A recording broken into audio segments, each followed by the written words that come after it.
Now, we're going to welcome a conversation entitled A New Social Infrastructure for LA. Please welcome Alissa Walker, Torched, Eli Lipman, Move LA, and Romel Pascual, Ciclavia. Hello.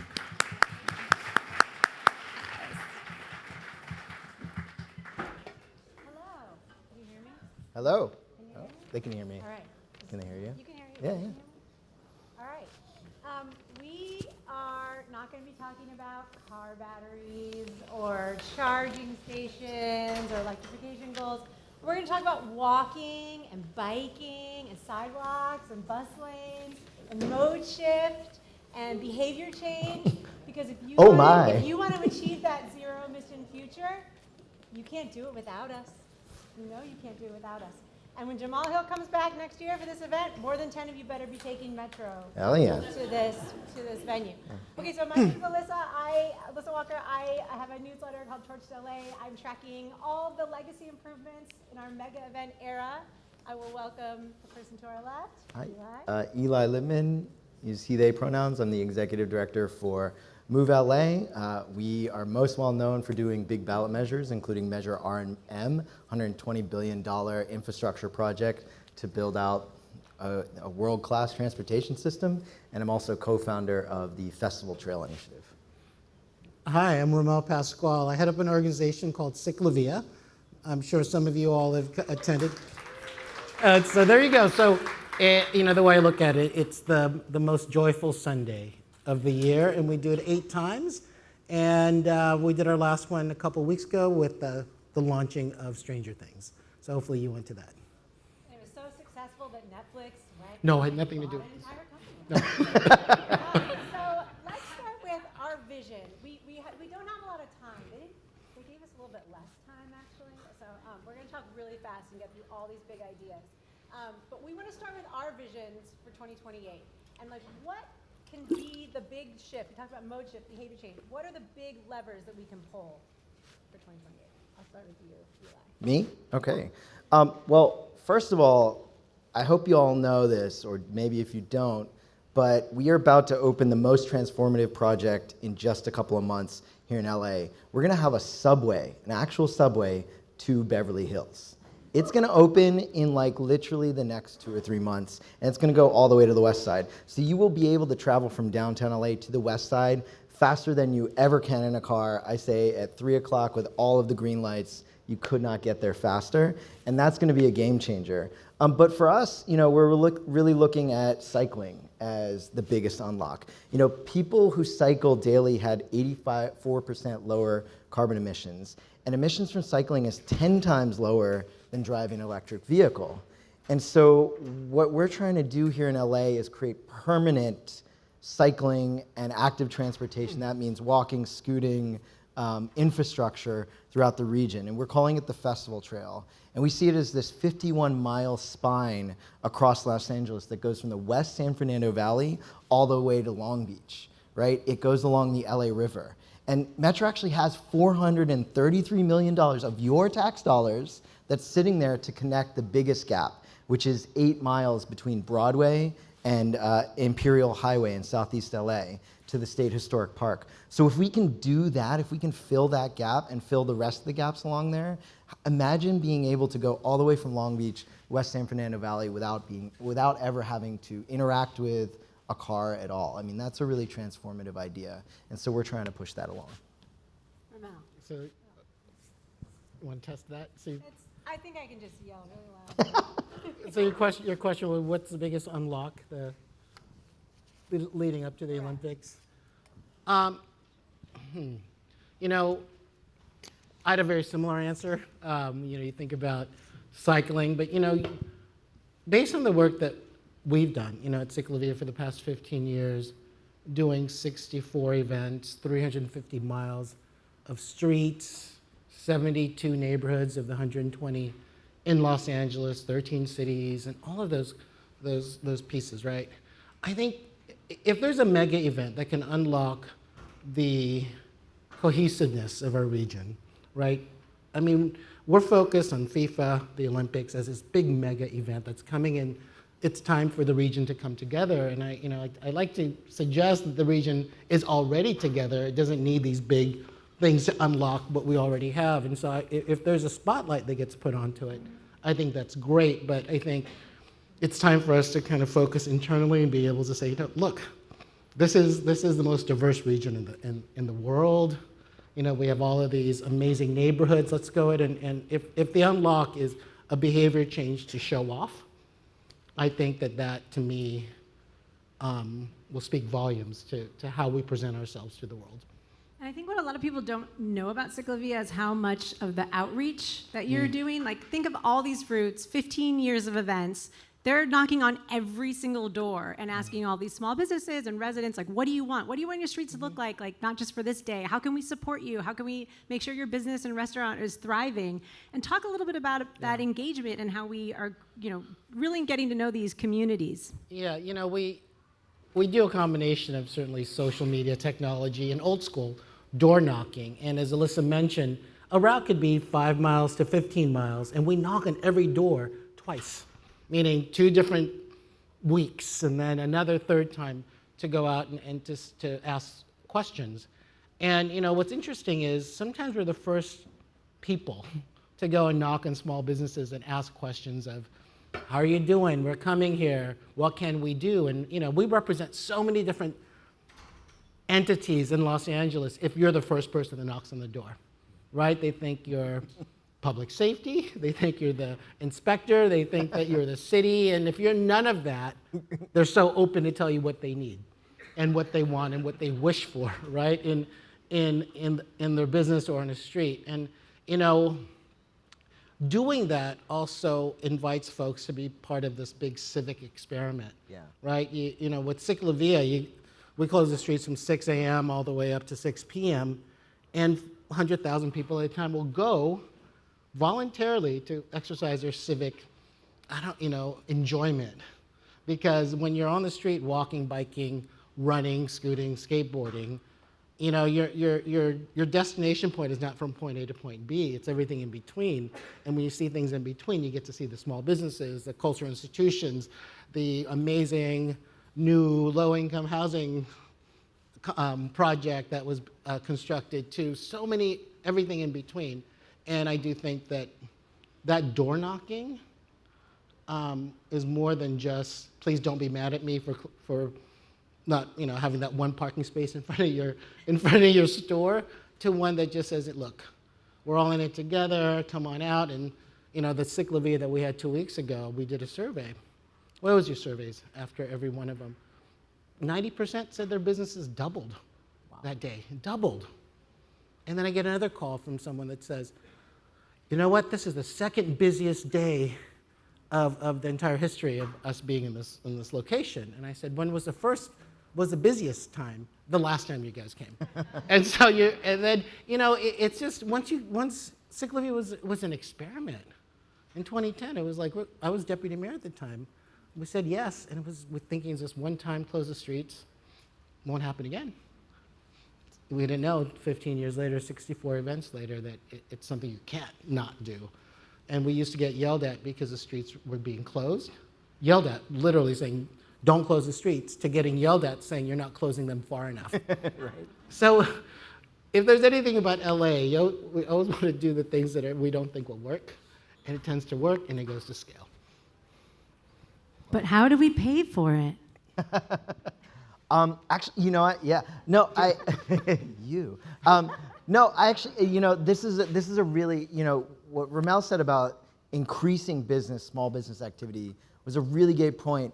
And one of the things that we're thinking about as we think about 2028 and how we pay for all this good infrastructure is a bad word around here, congestion pricing. Ooh. Not in this crowd. But Everybody actually, likes that.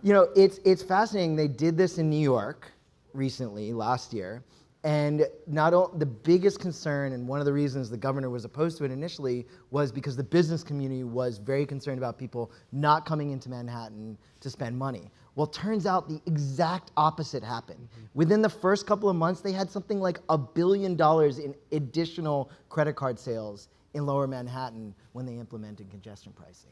And they're generating hundreds of millions of dollars to help their ailing and flagging subway system, transportation system, the best that we have in the United States. And so what I think we're going to see being put together for these mega events is that. I mean, we're known here in Los Angeles, right, for Hollywood. We're known for palm trees, which we can talk about. Ooh, bad thing. And we're known for, what's the last one? Traffic, right? And Move LA was founded on this idea that, like, the traffic's mind-numbing, we've got to do something about it. And so by managing traffic better, which is essentially what congestion pricing is, if you've ever been on the express lanes right here behind us on the 110, it's okay, when there's more traffic, you pay a little bit more. When there's less traffic, you pay a little bit less. We can not only have less traffic generally, but we can generate a decent amount of revenue that can pay for things like Ciclavia, things like better bike and infrastructure, and we can even talk about more toilets. Public toilets. Public Yes. toilets. Public congestion pricing that will pay for public toilets. I love this. So, I mean, if you think about what they did in '84, right? So, how many people? We've talked about this. People were here. There was supposedly no traffic. There was actually more vehicles traveling on the road towards the end of the games because people weren't, going in the humps of, heavy traffic times. They were spread out more throughout the day. It was very interesting, and then it ended and we just all went back to everything that we did and we learned nothing. But you're exactly right. Like, this is the opportunity to change behavior, to shift modes. Yes. What kind of projects, it is a version of congestion pricing that we will be doing, or it will be like, we're going to change the way that we move around for a few weeks at a time, maybe even as soon as this summer, seeing how things go. But what are some of the other projects that you want to see? What are some of the other demonstration projects that are either underway that we can actually point to and say these things work? Yeah.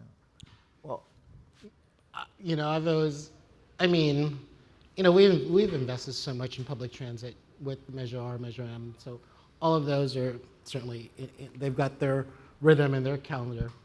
We've always been talking a lot for, decades about the LA River, the bike path. They're the 51-mile stretch of the LA River, and it is the second longest river contiguous river in any major city in the U.S. Oh, wow. Chattanooga, whatever river is there, is the first, and LA River is the second. Yeah, I didn't know that. But I do think the infrastructure is there, right? And folks have been working on it. It'd be such a game changer if that, certainly the bikeway or any goods movement use along the river could also be something. I think looking at things that already exist and see how we can do it better, I think is one, we don't have to reinvent things. It exists. Yeah, I think you're absolutely right. Like with Ciclavia, when people are saying, hey, let's do more and more, in Mexico City and in Bogota, they do it every single weekend, right? And they do it with no cops, no insurance. Yeah, I think they have some kind of insurance. Our insurance costs are very, very high for what we have to do. I'm not going to make Romel talk about this in detail, but I will. But yes, they do it with they just drag out little partitions into the street and say, go for it. Go for it. Yeah. Yeah, I think we got to be more creative like that. I was listening earlier to the presentation on Uber, and it reminded me of something else about behavior change. Uber Australia did this really interesting study and campaign called One Less Car. Now, kind of surprising, right? A car company or a TNC doing this campaign.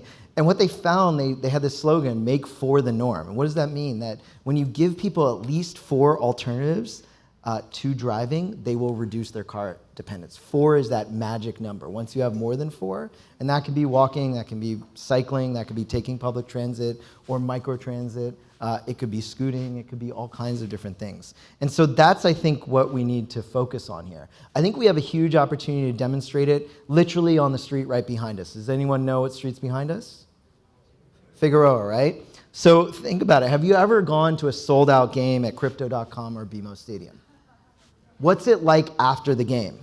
It's complete pandemonium, right? People are trying to get to their cars, take transit, catch rideshare, and my favorite thing to do, eat a bacon-wrapped hot dog, right? So now multiply that by 10. We're going to have 1 million people every single day for 2 weeks from BMO, from here, from Expo Park to LA Live because there's going to be 15 events. So we need to actually just shut down Figueroa for cars during this and make it a pedestrian and transit street. But it's got to be more than that. We need spaces for food. We need shade, lots of it. That's why we built a shade structure, 2,000 square feet for under $40,000, called the Festival Trail Hub. We need better wayfinding. We need public toilets, lots of them, drone toilets everywhere. We need bike parking, lots of it, a bike valet, and we need charging. Who are chargers? For scooters, bikes, all that good stuff. Okay, we are going to talk about charging stations. Yeah, For bikes. But I'd throw it in. And I think that's a really good point too, because we're looking at some funding issues. Like, we have a lot of money coming to the region. Like, we do welcome Netflix to continue to sponsor Open Streets or other local companies, but we are running up against a lot of funding restrictions. And I think one thing to think about is, should Ciclavia even be responsible for making sure that we can turn our streets into places that people can actually use besides cars? And I would say we really need more of our leaders to step up and say, actually, we're just going to close that street entirely and make it into a place where people can use this public space that belongs to them. Thank you, thank you, thank you. And so how do we get over that hump? Because I think that's the last key part of our conversation here. How do we win those legislative battles? Part of it has to do with insurance, and that will come from the state level. I hope so. I mean, my feeling, just keep on doing it.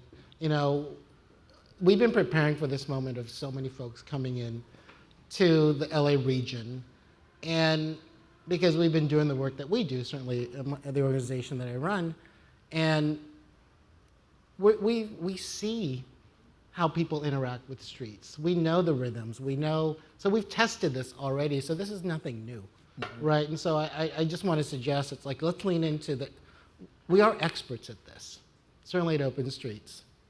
LA's got the most successful Open Streets program in the country, by far. By far. And I'm gonna tout that because it's true. It's true, and suck it, New York. The point being is, we don't have to reinvent anything. Yeah. It exists. We can improve upon it, certainly, but we need to do more. And so by the time the millions of so folks that are coming to Los Angeles, what we do will just feel natural. The one thing I do want to make sure is that, whatever we present to the world has got to be very Angelino, very LA, very not something that we made up just for the Olympics to come, right? And so for us, we're just fortunate enough that we've been doing Open Streets for 15 years. This is kind of who we are. So that's one thing, right? So let's just invest in what we already do, and we can do it even better. Yeah. Our homegrown product.